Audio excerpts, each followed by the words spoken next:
Aw, come on, what's the worst that can happen? Oh, he turned it! No! Oh, he turned it! No!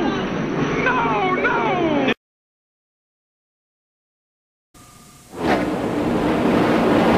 Welcome back to Lowe's Motor Speedway. 50 laps and only one caution so far today. That came out very early at lap number 5 when Kerry Earnhardt and David Green got together. They're still trying to get Green's car fixed and back into the race.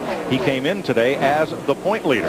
Well, Mike, when you practice at night and then you come out here and race this afternoon, these guys would love to have a caution flag to adjust the car to the current track conditions. But so far we haven't had one.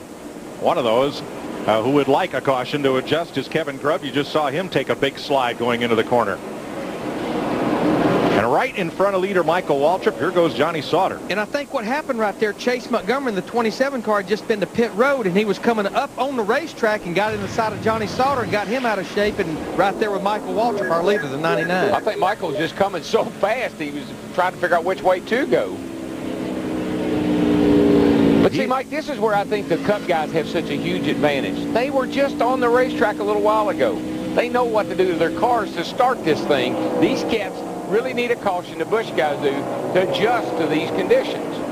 Kyle Busch just went past Scott Riggs, and that moves the rookie up to 5th. That final Winston Cup practice you'll see immediately following this Busch Series race right here on FX. I'm going to tell you what, guys, though, 50-something laps into this race, Kyle Busch making his Busch debut. I know he's in good equipment, Nemco Motorsports with Joe Nemechek, but this kid is showing some potential here today, that's for sure. Well, he has been, Larry. I mean, watch him run those ARCA races that he won already, a couple of them. He's been very, very fast, very, very impressive. Just to confound things, the sun is trying to come out. Here's Matt Yoakum in the range where he's putting some good cars a lap down. Compton running 23rd. While all this has happened, you know what a quiet point leader in Winston Cup Matt Kenseth is? Well, he's been pretty quiet in this race, quietly advancing his way through the field, and Kenseth, who started 9th, is now up to 3rd. Yeah, he is, and he's now the fastest car at this point in the race on the racetrack. Which is not surprising. How many times do we see that in his Busch car and in the Winston Cup car? Good on long runs here at lap 57. He's closing on Kevin Harvick about 0.3 of a second a lap. And a lot of that, believe it or not, is in the shock package. There are shocks that won't do what Larry would tell you, make the tires mad, make them react now, make them respond now. Then there's a shock package that is easy on the tires, but it's not real fast.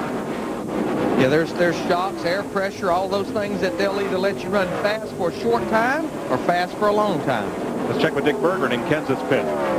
Well, as well as Matt Kenseth is running, he is not at all happy with the car. Says it's way too tight. And Darrell, a couple of moments ago, you were talking about the advantage of Winston Cup drivers going out doing happy hour, running to the Busch garage, and making an adjustment on their Busch car. That is about to end. The Busch Chevy director, Brian Dehart, says that today they're going to have to get through the line earlier than ever before, so that they're not going to be able to do that in forthcoming races. Seabird. Well, Dick, Tony Raines started second. He's drifted back a bit into the 5th spot. He's already been talking about adjustments to that race car when they pit shortly, and crew chief Mark Tudor has decided they'll pull a spring rubber out of the right rear spring. That's their big adjustment.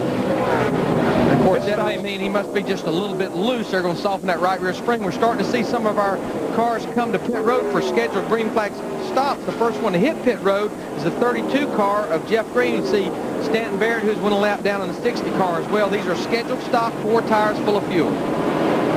Joey Clanton made a stop a little bit earlier after he went a lap down, so he is off sequence with the rest of the field. So pit stops at 60 laps.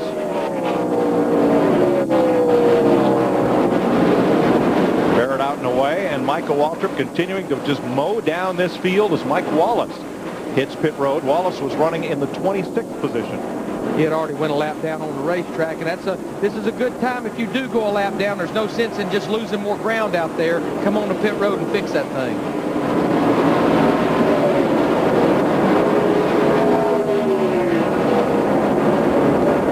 Jason Keller in the 57 car. This is a backup car. He crashed in practice before qualifying, but he's able to get this car qualified. He comes to pit road as well as Shane Mill, Damon Luff.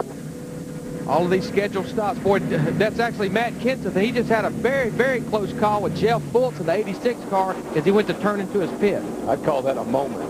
That was a very scary moment. Had a moment. Dick Berggren.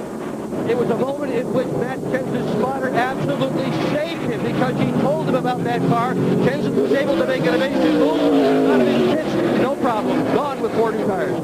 Ashton Lewis in as well. Regan Smith, Randy LaJoy.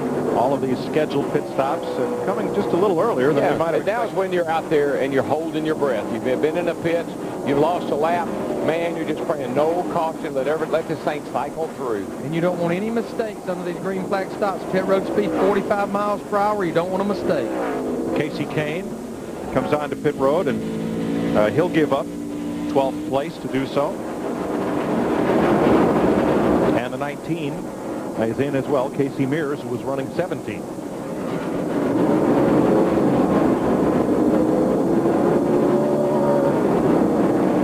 So Casey Mears, the high mileage driver of the weekend, stops in front of Matt. And they're going to make a track bar adjustment on the 38 car. He was lacking bite both ends of the car. He said the car was just sliding all over as they're already around to the left side of the car. Crew Chief Wes Ward motioned down to Butch Hilton. When are you coming? Because they didn't want to pit at the same time and cause any kind of confusion, pitting right next to each other. To Dick Berger.